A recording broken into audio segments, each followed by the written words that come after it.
Dava Gunja Bihari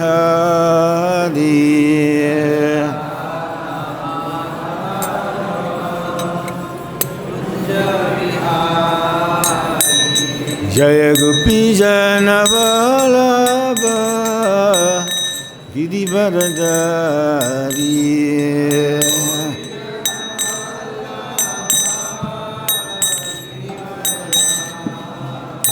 Jaya Gopi Janavalabha Girivaradari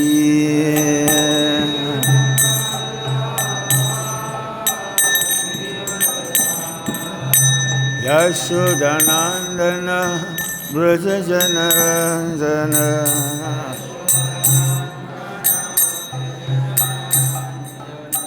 Yamunatira Vanachari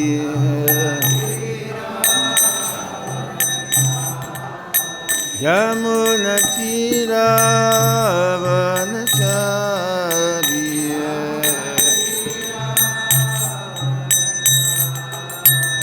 Jaya Radhamadava Kunja Bihari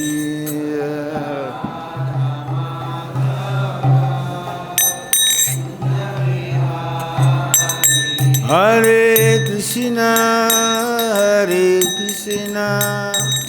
Krishna Krishna Hare Hare Hare Rama Hare Rama Rama Rama Hare Hare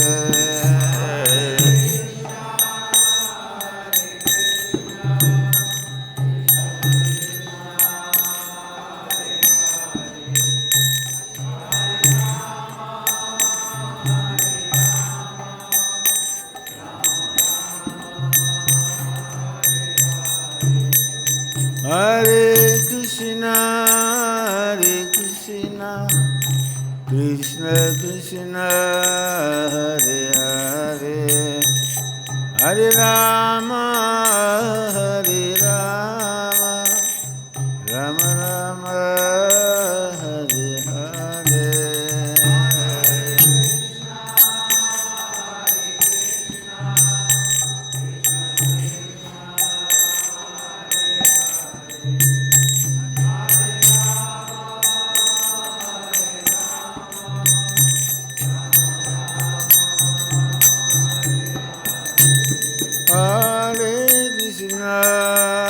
Hare Krishna Krishna Krishna Hare Hare Hare Rama Rama Rama Hare Hare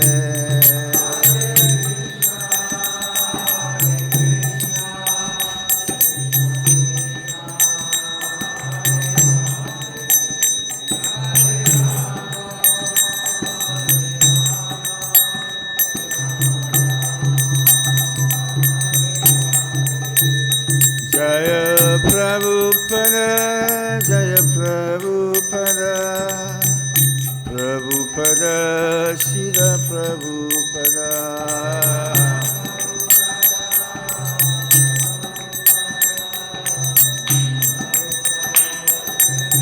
Jaya Jaya Prabhupada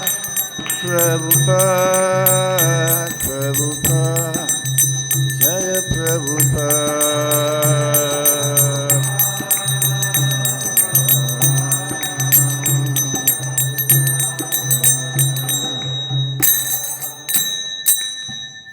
Jayam Vishnupada Paramahamsa Parivakachara Astatara Sishimat Abhay Chanaravinda Bhaktivedanta Maharaj Śrīla Prabhupada Ki Ananta Kurti Vaishnava Vrindam Ki Namachara Śrīla Haridas Thakur Ki Prem Se Kaho Shri Kṛṣṇa Chaitanya Pramatananda Shri Advaita Gadadhara Śrīvasāri Gopakta Vrinda Ki Jai Shri Radha Kṛṣṇa Gopinath Shama Kunda Radha Kun Shri Giri Govardhan Ki Vrindavan Dham Mathura Dham Ki Gangamai Jamnamai Ki Tulasi Maharani Bhakti Devi Ki Samaveta Bhakta Vrinda Ki Nidai Gaura Premanandi, all glories to the assembly of those, all glories to the assembly of those, all glories to Shri Guru and Shri Gauranga, all glories to Srila Prabhupada.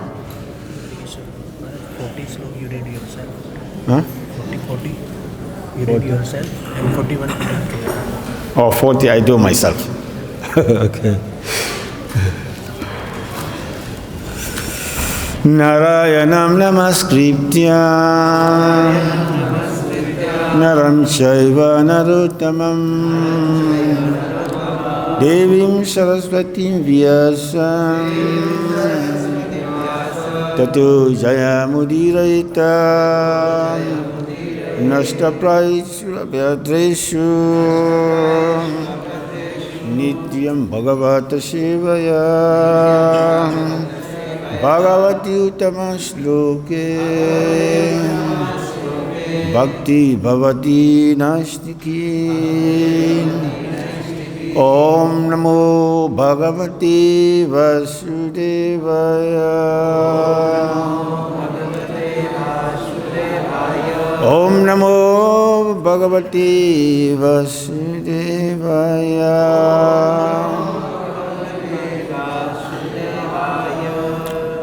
Hare Kṛṣṇa. So we welcome all of you to this Kṛṣṇa Temple Hall for Srimad Bhagavatam, which have been requested by the management to deliver. So today we're going to be reading from 10 Canto, chapter 30, text number. There are two verses, 40 and 41, but I think on the board there is 41.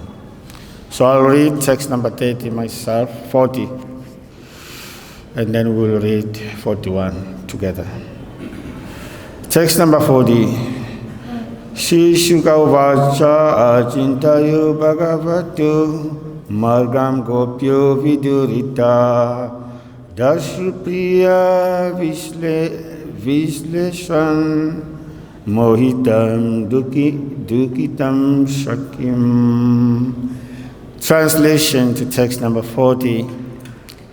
Śukadeva Gosvāmī said, while continuing to search out Kṛṣṇa's path, the gopīs discovered their unhappy friend close by. She was bewildered by separation from her lover. So there is no purport to text number 40. We will do 41. Daya katitam akarya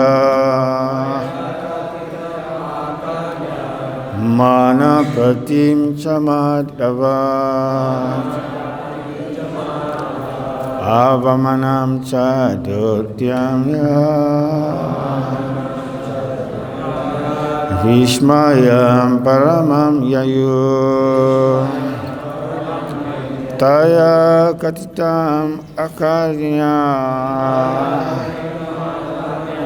mana praptim chamadhavat avamanam ca duḥkhitāṁ vishmayam paramam yayu taya katitam kanya mana praptim chamadhavat avamanam ca duḥkhitāṁ vishmayam paramam yayu.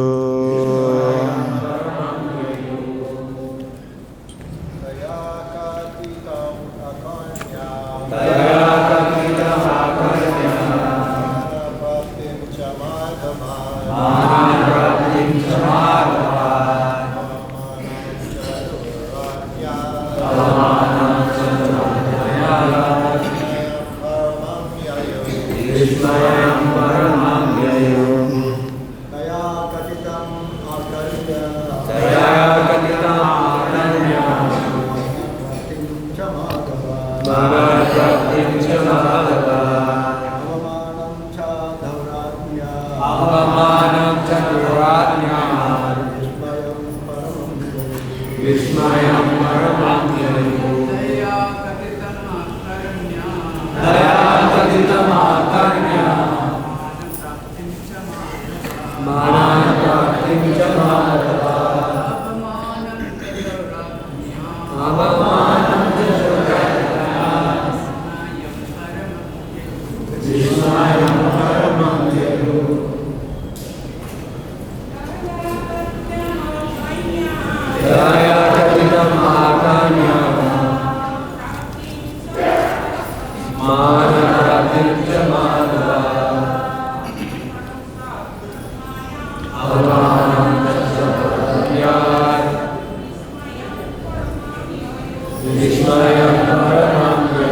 Translation.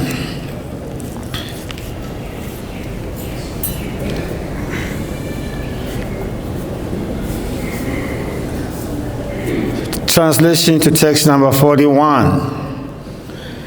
She told them how Madhava had given her much respect, but how she then suffered dishonor because of her misbehavior. The gopis were extremely amazed to hear this. Purport. It was natural for Radharani to ask Kṛṣṇa to carry her, for this request was consistent with the loving mood of their relationship. Now, however, in great humility, she describes her behavior as wicked. Hearing of these affairs, the gopis are astonished.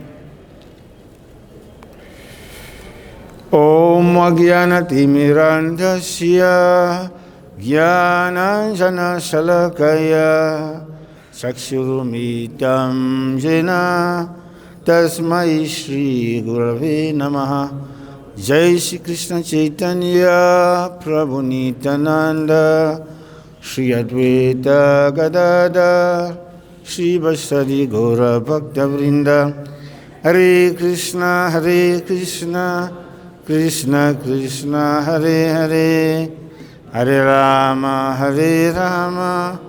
Rama Rama, Hare Hare. So this is the 10th canto, chapter 30, the gopis search for Kṛṣṇa.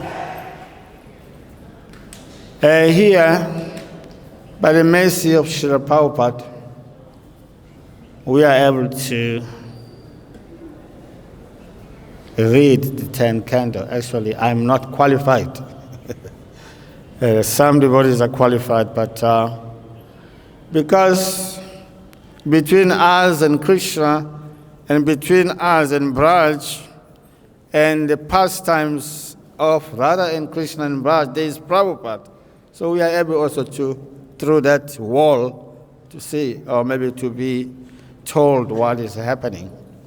So anyway, by the mercy of Prabhupada, I will try to say something, but I'm not really qualified for the Vraja Leelas. So here, these chapters are very short. This one is about 43 or so. And then the previous chapter, it was the meeting of Kṛṣṇa and the gopis. Kṛṣṇa decided to go to the forest alone out of his enthusiasm, well, you could say the desire to enjoy himself. So then in the forest, he began to think that I would like to have company. And then he blew on his transcendental flute and he called upon his associates, the gopis of Braj. It is said that Kṛṣṇa is Nana Artha Bhāshi, someone who speaks one thing with many meanings. So upon the arrival of the gopis in the previous chapter, in the beginning, and Kṛṣṇa, there he is questioning, why have you come here in the dead of the night? You are young ladies, you have duties at home. What will your fathers, what will your husband think of you? So there is that kind of like transcendental quarrel between Kṛṣṇa and the gopis. And then finally, he allows them to remain in his company. And there was this beautiful rasa dance. And then in the middle of the rasa dance, while the ecstasy was high, sometimes we experience this in the temple when there's a good singer, and we jump higher and higher and higher and higher, and suddenly maybe that singer just disappears. Where did he go? So Kṛṣṇa got the gopis higher and higher in this rasa, and suddenly he disappeared. And he took one gopi with him. So the others started searching and searching, and they found that gopi who had gone with Kṛṣṇa, who, of course, here was Srimati Radharani. So while they were searching for Kṛṣṇa, they found her. And then she's explaining here. And she told them how Madhava had given her much respect, but how she then suffered dishonor because of her misbehavior. The gopis were extremely amazed to hear this. So here, according to the acharyas,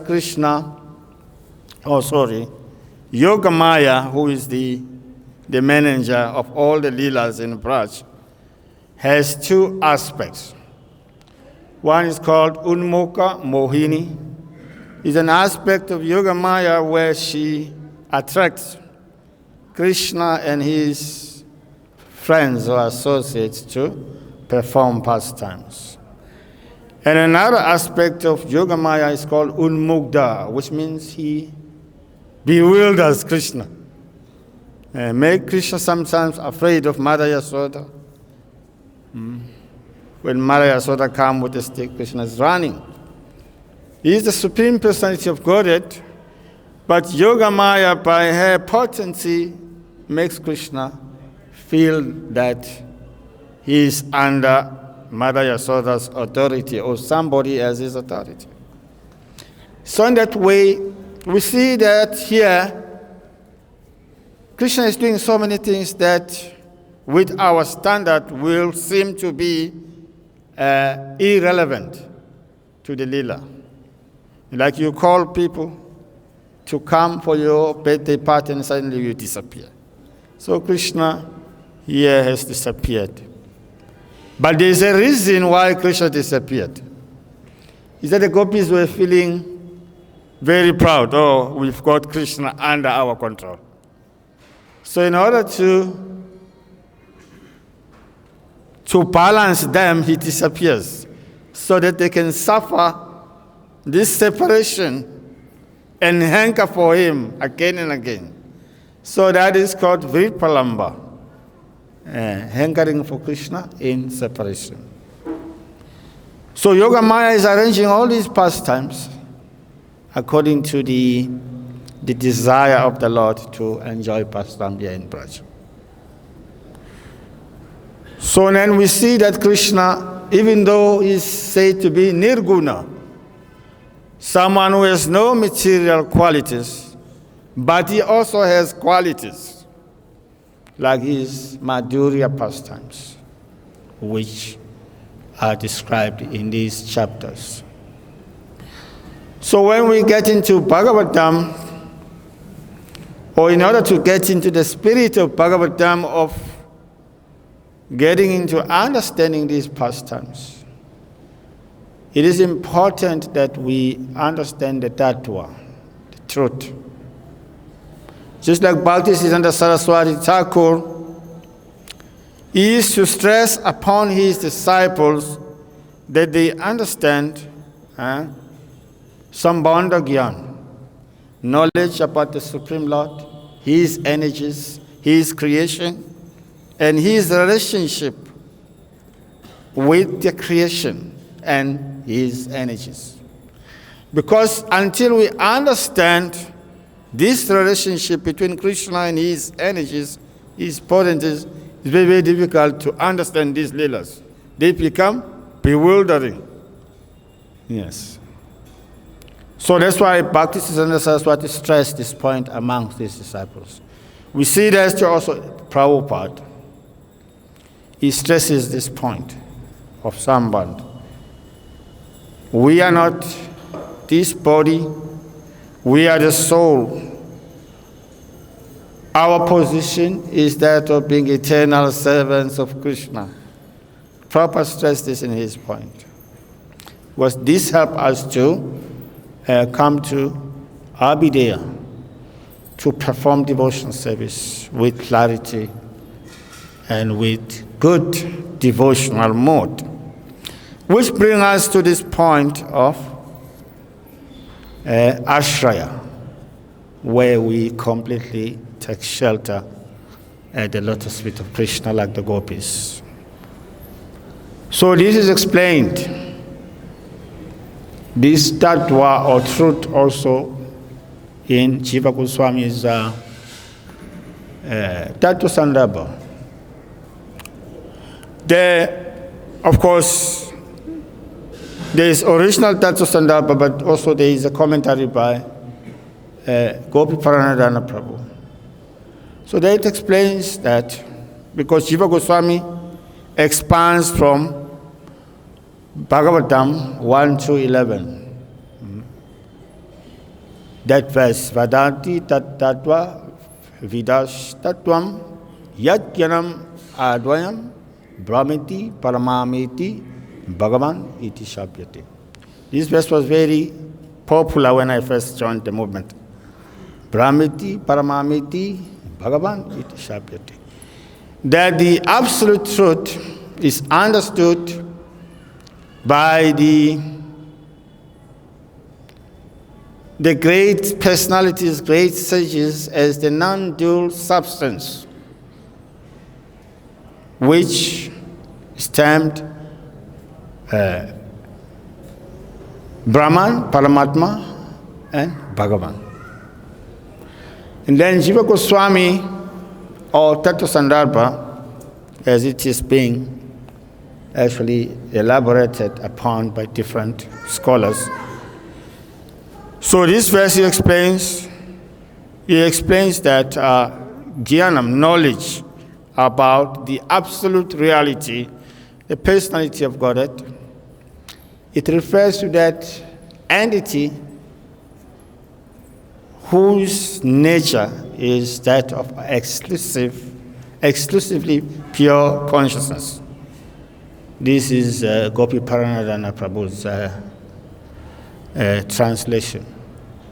So when we refer to the absolute reality, or we say God, like Prabhupada would say, people say God is great, but they can't explain how great God is. Yes.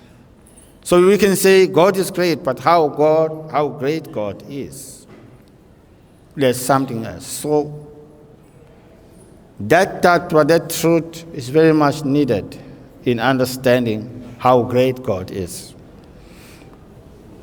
Because when we read about these pastimes, we may find them being bewildering.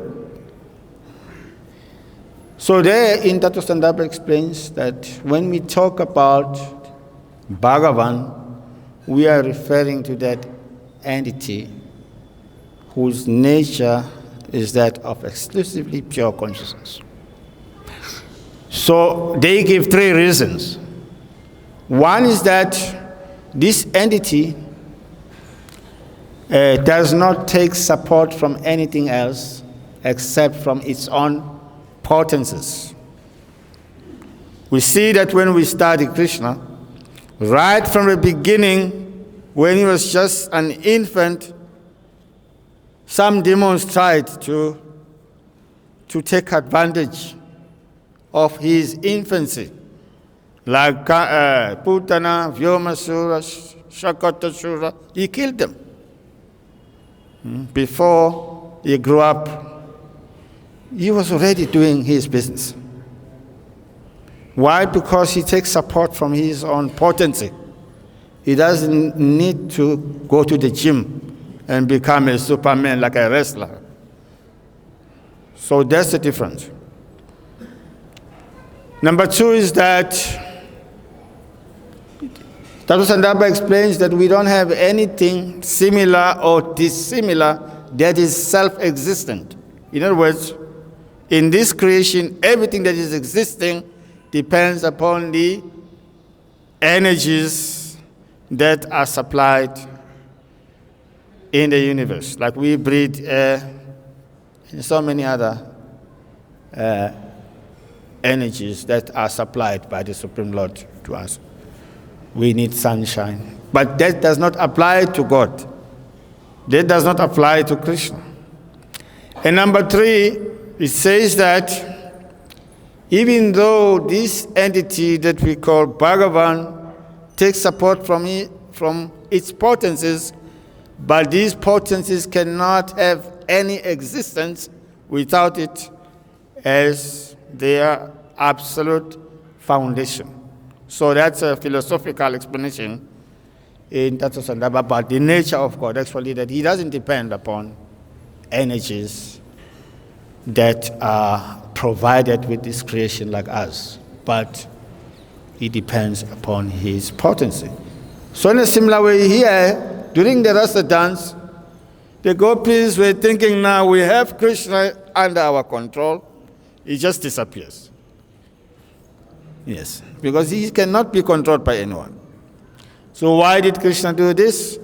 Radharani is explaining. She told the gopis how Madhava had given her much respect, but how she then suffered dishonor because of her misbehavior. She became too familiar with Kṛṣṇa. And Kṛṣṇa, in order to get her on the rails, in order to put her in her place, just disappears. So this is Kṛṣṇa. He does all these pastimes. But he is still the Supreme Personality of Godhead. So when we forget, and then he acts in such a way that we can be reminded. So here in these pastimes, we see that Kṛṣṇa is acting in ways that are not common. But these are his qualities. These are his Madhurya Leelas. Yes. That's why Kṛṣṇa, he says that everything about Kṛṣṇa is sweet. Yes. Whatever Kṛṣṇa does is sweet because he is the emperor of sweetness. So this is part of his sweetness also, disappearing right in the middle of the rasa dance. So then the gopis now, they found Radharani and they were kind of pacified. And then, of course, the pastimes will continue and Kṛṣṇa will come back. And they will challenge him. What type of a friend are you? You just disappear right in the middle of the rasa dance. And then Kṛṣṇa explains. So in that way, in these leelas, we can understand how Kṛṣṇa is independent. It's not dependent on our seva, but actually we get the benefit from serving Kṛṣṇa. He can do with or without our seva. So in that way, here Kṛṣṇa is showing the gopis that still is Atmarama, is independent. So that is the nature of the absolute reality, the personality of Godhead, that he is independent, even though he may seemingly be dependent upon his different energies, but these energies also cannot have any existence without the Lord as their absolute foundation. That's what Tattva says. We can see the gopis, after Kṛṣṇa left, they felt empty. they could not live without him. So that is another example here. So since we have different appearances, I thought maybe, I don't know, I could be till 9. Okay. So that's the end of the bhagavatam. Yes, right? Appearances and disappearances are also bhagavatam. So we're going to talk about the appearances and disappearances of the acharyas, yes. So today is the disappearance of the three personalities.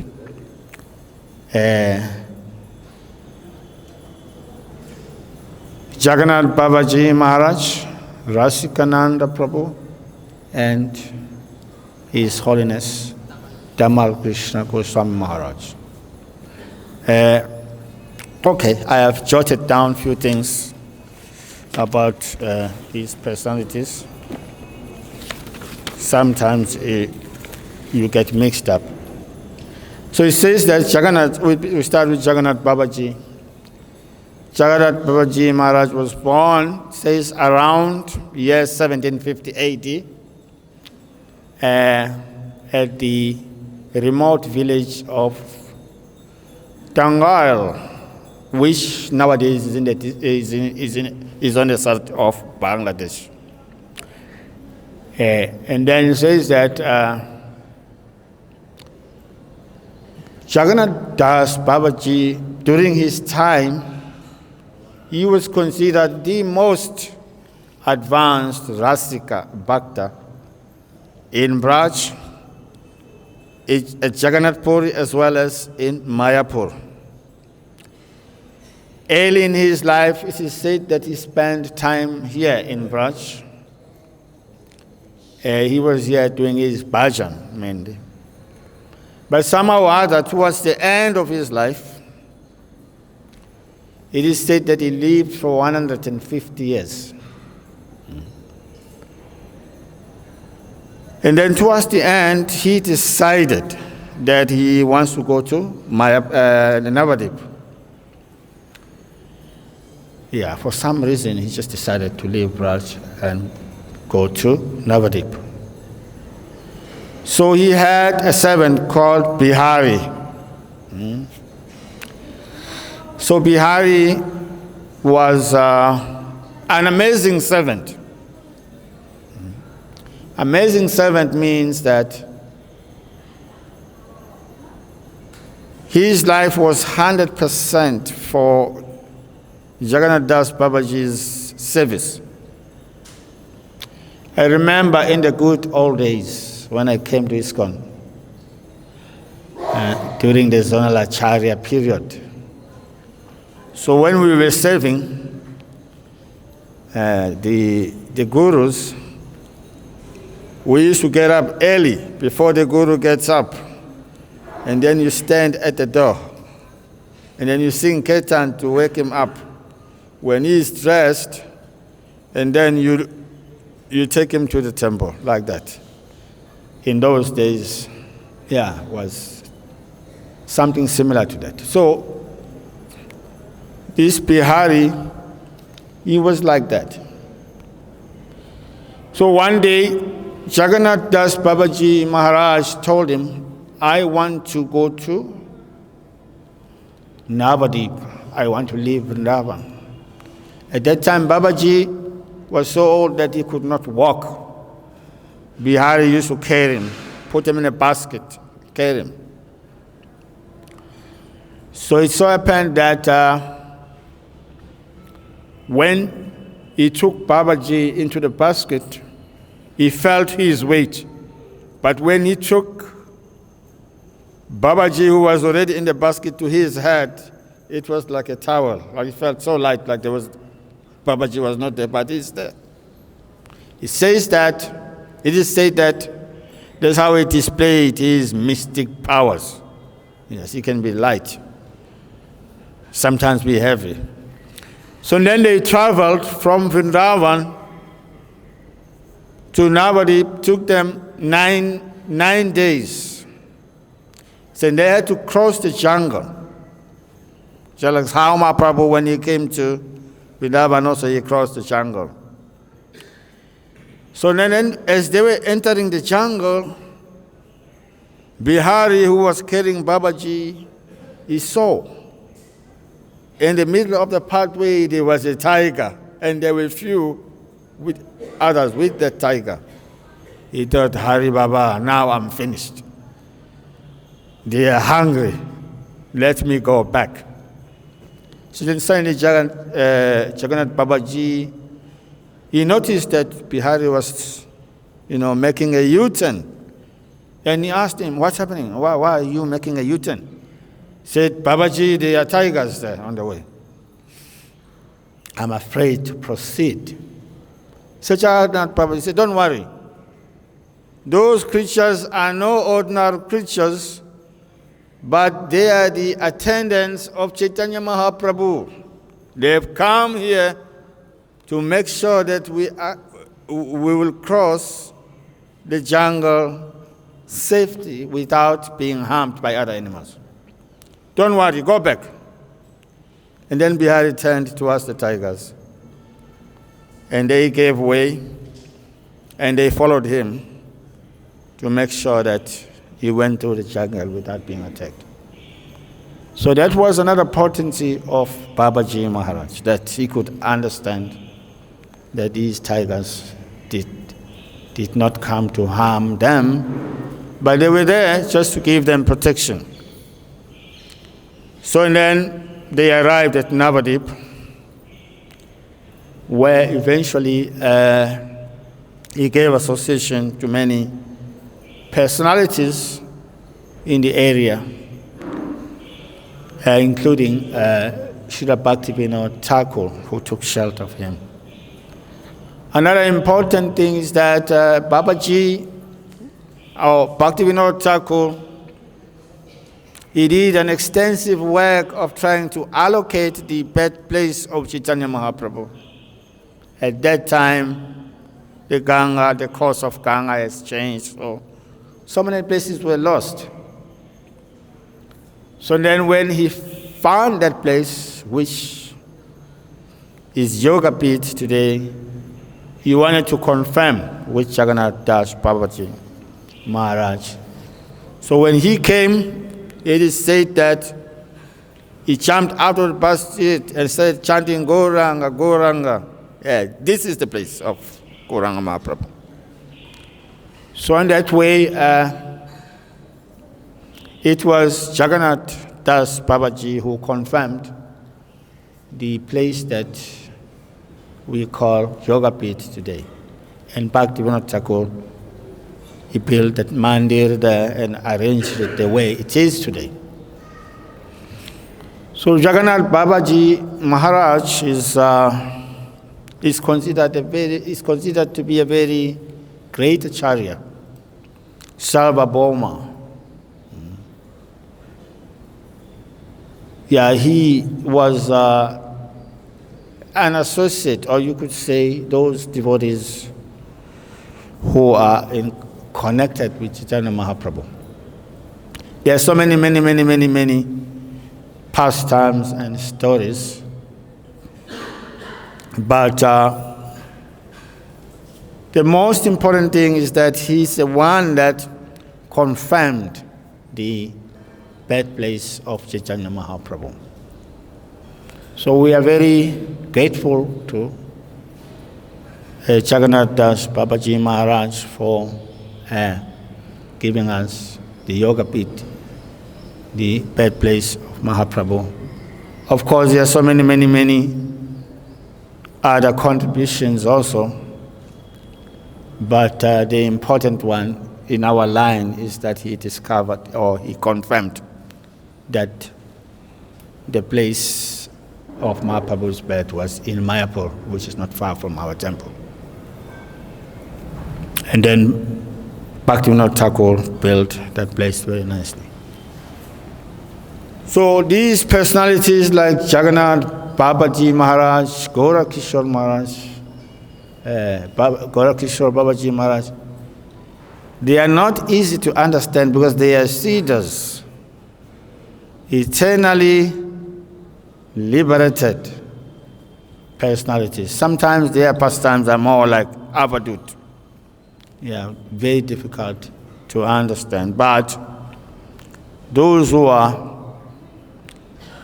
advanced, they can tell this is a Siddha person. Sometimes it is said that Jagannath Babaji Maharaj in Navadip, he will chant Harinam day in, day out, without water, without food. He will forget even to eat.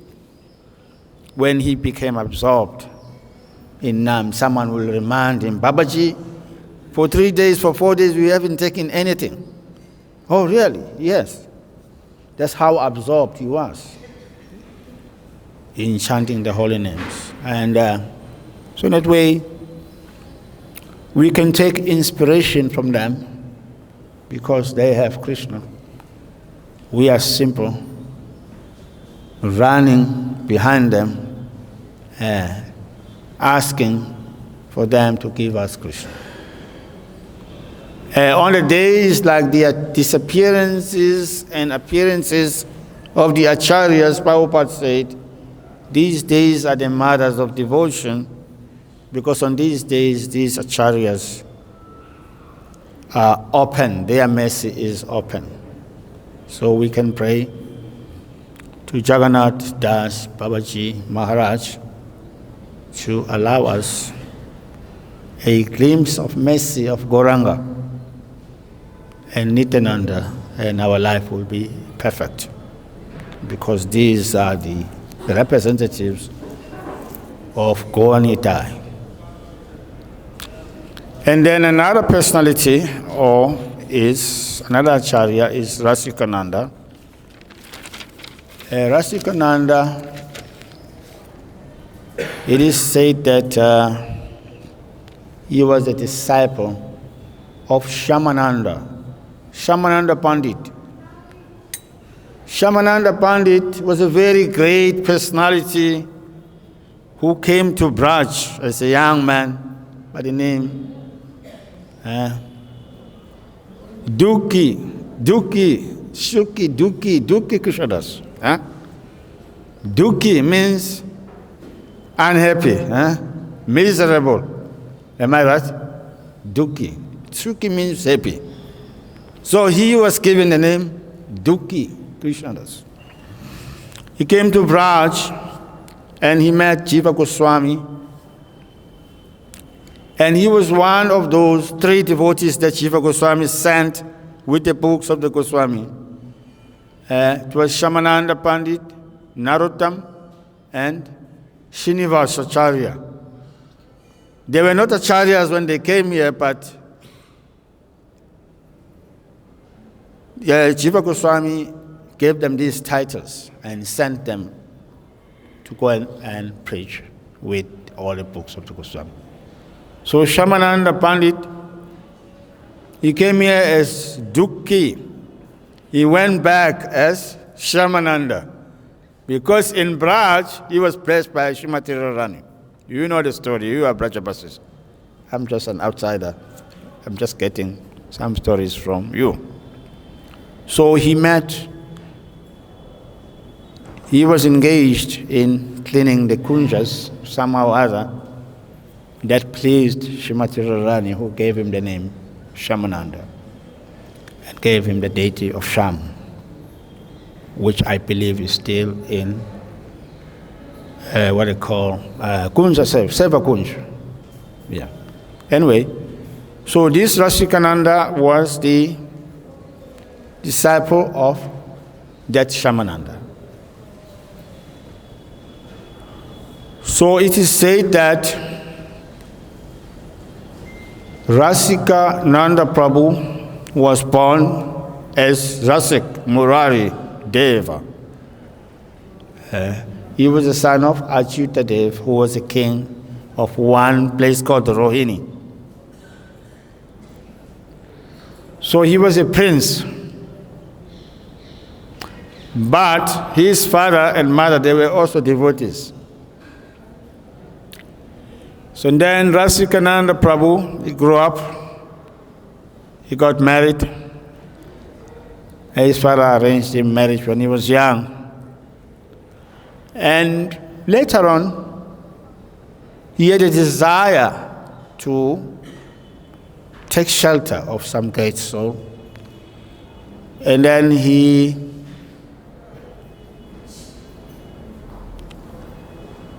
became very morose, thinking, who is going to accept me as a disciple? So then one day, the word from the sky announced, proclaimed that Shamananda will be your guru. Shamananda, he's never heard of Shamananda. So it is said that from that day on, he was just chanting the name Shamananda, Shamananda, just as he would chant Hare Krishna. And then he couldn't sleep. He was just chanting Shamananda, Shamananda, Shamananda. And then one morning he fell asleep. And then he had a dream. In that dream, he saw Shamananda. And Shamananda told him, at a certain time, you will have me. So in that way, that's how they met. Shamananda came, and then they met, and he became a disciple of Shamananda. And then Shamananda Prabhu gave him instruction to go and preach and teach people about Gauranga Mahaprabhu. So he dedicated his life in preaching the glories of Gaurnitai. And then in the end, he went to Puri at Vatkira Chora Gopinath temple. There in a courtyard, he organized the kirtan with some devotees that he found there. And then when that kirtan got higher and higher, he just entered the deity, Kirashara Gopinath. That's what it says. I don't know where he is, but it says that he entered that deity. So I've been reading these things. I don't know whether they are true or not. But that's what it says. So that's how great he was Sikananda Prabhu, that even his disappearance was like that of Mahaprabhu. So in that way, these devotees are not just like some of us, but they are like special representatives of Gauranga Mahaprabhu that he sent to this world to continue his mission. For example, in Chaitanya Charitamrita it says, Vande Shri Krishna Chaitanya Prema Amara Taro Priya Bhakta Rupa Shaka Ganan Krishna Prema Pala Pradhan. That this is Kaviraj, Krishna Kaviraj. He says, I offer my respectful obeisances to the devotees of Chaitanya Mahaprabhu, whose Mahaprabhu is the original or the eternal tree of love of Godhead. And I also offer my respect to all the devotees of Mahaprabhu who are like the branches of this tree that are distributing the fruits of love of Godhead. Very beautiful prayer. So, he is referring to all the devotees of Mahaprabhu and the branches, like ISKCON is a branch of Mahaprabhu, isn't it? That is distributing the fruits of Krishna consciousness. So in that way, following these acharyas like Krishnadas Kaviraj, Jagannath Das, Babaji Maharaj, we will appreciate Krishna consciousness and become more and more stronger in devotional service. Yeah, like we are also the branch of these acharyas coming through A.C. Bhaktivedanta Swami Srila Prabhupada. That is spreading, distributing the fruits of Gauranga Mahaprabhu's mercy. So in that way, these acharyas, we can appreciate them for distribution of Sri Gauranga's mercy. And by appreciating them, we will feel good and our bhakti will increase because they will be more merciful to us. So I beg to stop here. Now it's almost 8:55. Any comment or question? Yes, Prabhu? What's the benefit of hearing about all the departed Vaishnavas, the past, and we're reading bhagavato? What's the significance of glorifying the acharyas that passed away? Thank you. That's an important question, which you know also. You know the answer. Prabhu is asking, what is the significance of glorifying the previous acharyas? Glorifying the previous acharyas is just as good as glorifying the Lord. Because the Lord is not separate from his energies. These devotees are his energies. Like we say, Jayam Vishnupada Paramahamsa Parivrakacharya Astutar Sishimat Bhakti Vedanta Swami Srila Prabhupada. So in that way we say his divine grace, A.C. Bhakti Vedanta Swami Srila Prabhupada. Why his divine grace? Someone may question, because divine grace refers to God. It's divine grace because he is a carrier of the message from God to us. So we respect him as good as God, or we respect him the way we would respect God. But not that because he is God, but because he is a dear messenger of God. So in that way, just as we worship Kṛṣṇa, we worship Gauranga Mahaprabhu, so we remember and glorify acharyas like Srila Prabhupada because they are the closest associates of the Lord. They are the messengers of the Lord. And from them we receive this grace from God. So in that way they are worshipable. That's how Prabhupada explains. Prabhupada gives an example of a king and a viceroy. That when the viceroy comes, people respect him just as good as the king because he's a very close person to the king. So he can act on behalf of the king. So in that way, the reason why we glorify and worship these acharyas is because they are the transcendental viceroys of the transcendental king, the Supreme Personality of Godhead. That's what Prabhupada said. Jagara Prabhu knows everything, as still he is asking for the sake of all the devotees. The Lord says that he doesn't stays in Vaikuntha, he doesn't stay in Goloka, he stays in the heart of the devotees, pure devotees. Yes. Thank you very much for that verse, yes. Okay, thank you very much, Prabhus. Srila Prabhupada ki. Swami